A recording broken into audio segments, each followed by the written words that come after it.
Hello everyone and welcome to a really awesome game that's gonna improve your day, definitely. It's a suggestion from Danny Davis. He used hashtag suggestions in the comments, so thank you for that. And it's a game from the USSR Championship 1974. It's a game between these two fine gentlemen, Rafael Vaganian and Viktor Kupreichik. These aren't the exact photos of the time when the game was played, because it's a those photos are very hard to find, but they are, at least a little bit older. So I hope you guys don't mind that. But it's not an easy thing to find. It's like I said, a brilliant game. Pieces are hanging all over the board all the time, and it's just a normal opening that's being played even today, and then all of a sudden everything just comes crashing down. So without further ado, let's check it out, and hopefully this does not happen to you in your own game. So Vaganian with the white pieces opens with d4. We have knight to f6, bishop to g5 now, going for the Trompowsky attack, and now c5, striking in the center, and black would very much like to trade this less than central pawn for white's central pawn, so white simply advances it to d5, and now queen to b6, trying to take advantage of white's early development of the bishop by attacking the queen with tempo. The b2 pawn is under attack now.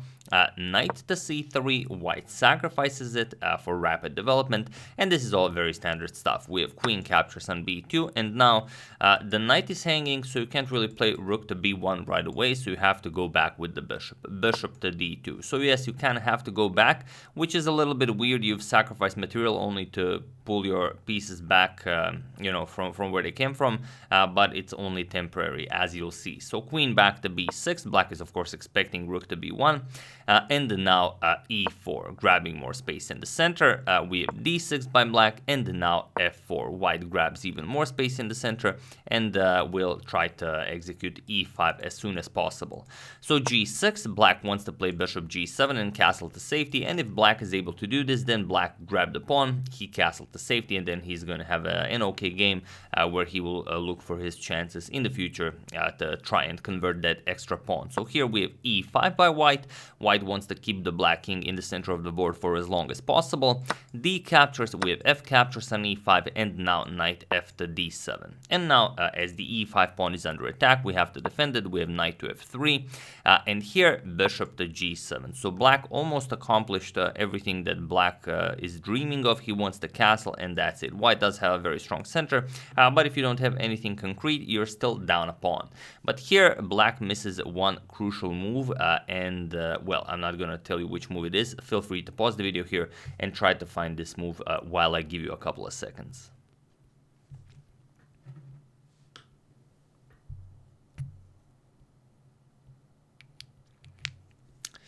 So for those of you who were able to do it, congratulations on getting rid of the queen, because the queen should not keep an eye on the e6 square. This is crucial. So rook to b1, this is what black missed, and now black really doesn't have a good plan here. The point is, you want to play e6, but you can't play e6 right away. Here, black can just capture, and now if knight g5, yes, you're going after this pawn, but black can just capture this pawn as well, and nothing good is really happening here. If knight captures here, just queen to d6, and everything is nicely defended.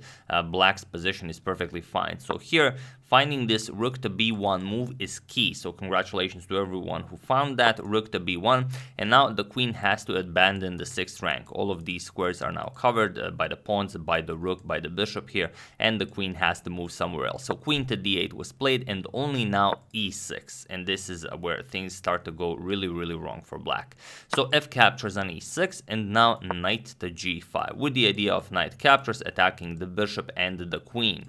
So here, maybe safest is to just castle and allow white to do this. For example, knight captures, attacks the queen, queen moves, and now you're not even in a rush to pick up the rook here on f8. You can just, for example, play bishop e2, continue the game, maybe bishop f3, castles. At any point, you can just go a queen, knight to, either capture the rook or knight to c7, attack the queen and the rook. So black is not getting rid of this knight that easily. So instead, after knight to g5, we have knight to f6 by black, and now comes bishop to b5 with check. And okay, nothing out of the ordinary. We have king to f8. The bishop is guarding the e6 pawn. That's the important thing here. And now d captures on e6. So what do you play here? Here there actually is one game, I think from 2001 or something like that, where queen to c7 was played. But here we have a6 by Kupreichik, and it is as of move 15 that this position has never been reached again. So this is now unique. The bishop is under attack, and this is one of those moments where the fun really starts. So feel free to pause the video here and try to continue this game for white while I give you a couple of seconds. It's a beautiful position.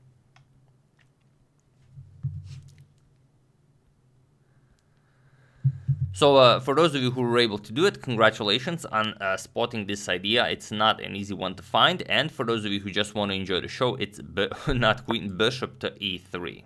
You now threaten queen captures queen, and this is deadly. And if the queens get traded off, then it doesn't really help black, because then just rook captures, and then if a captures on b5, yes, you eliminate the bishop, but now just rook d8 check, knight blocks, and now a nice castles here. With check, we have to block this, and now comes rook captures on c8, and there's not much for black to do here.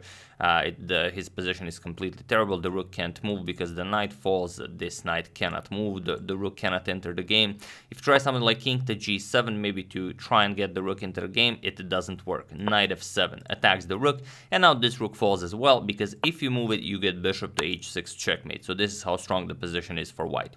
So instead, after bishop to e3, queen to a5 was played, now attacking the knight here, and the bishop is still under attack, but black says, nope, this is not a problem. Sorry, white says, and here white just castles. So castles here, and again, all of these pieces are hanging. So let's see what happens if some of them are captured. Of course, if the knight is captured, then queen to d8 is mate in 1, because the knight now cannot move. And it doesn't really help if you capture the bishop. If pawn captures bishop, then rook captures on b5, attacks the queen, and after the queen moves, we just happily continue attacking that queen. Queen to d8, and now bishop captures on c5, and there really isn't much you can do here. Knight c6, yes, this defends the pawn, but now queen to f3, and there is no good move here for black. You could unpin, for example, king to e8, but now we just play bishop captures, remove the defender of this knight, and if knight captures, just knight captures on f6, bishop captures, queen captures, and you are getting checkmated now. You can, well, prolong the game for a little bit, but that's pretty much it. So instead, after this castle's move by white, black decided to play h6, and this is even greater because now 3 of white's pieces are hanging. The knight here, the bishop here, and the other knight. But white simply doesn't care. So feel free to pause the video. It's actually a forced checkmate in 10 for white, with best play from black, of course. While I give you a couple of seconds, win this game for white in great style.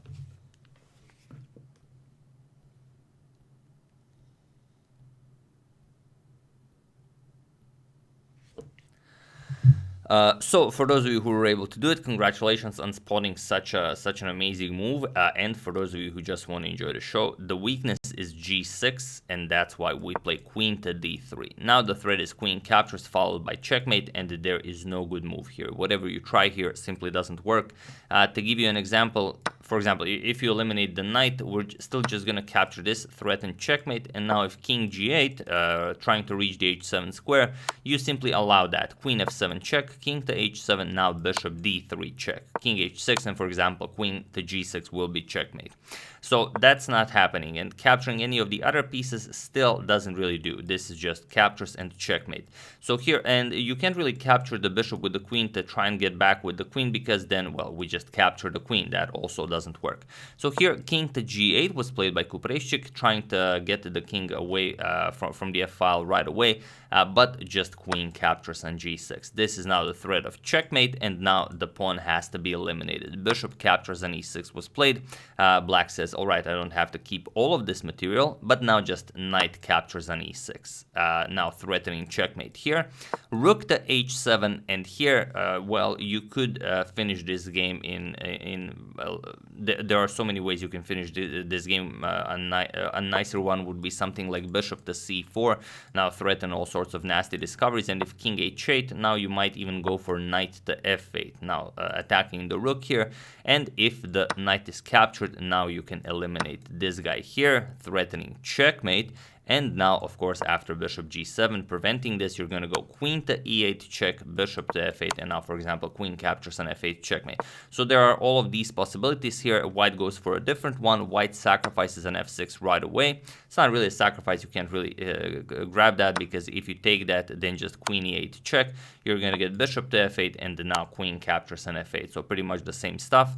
So after rook captures on f6, we have knight to d7, trying to create some madness here, attacking the rook here, but here white just played bishop captures on d7, and it was in this position on move 22 that Viktor Kupreichik resigned the game, as there is nothing more to be done here.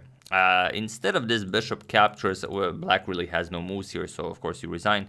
But instead of this, I was looking at a much well, it's not a forced line, but it's a nice one, because for example, you play knight to f4, you offer the rook, and now after the rook is captured, it seems like black is out of the woods, but bishop to c4 check, king to h8, and now queen to e8, a beautiful queen sacrifice.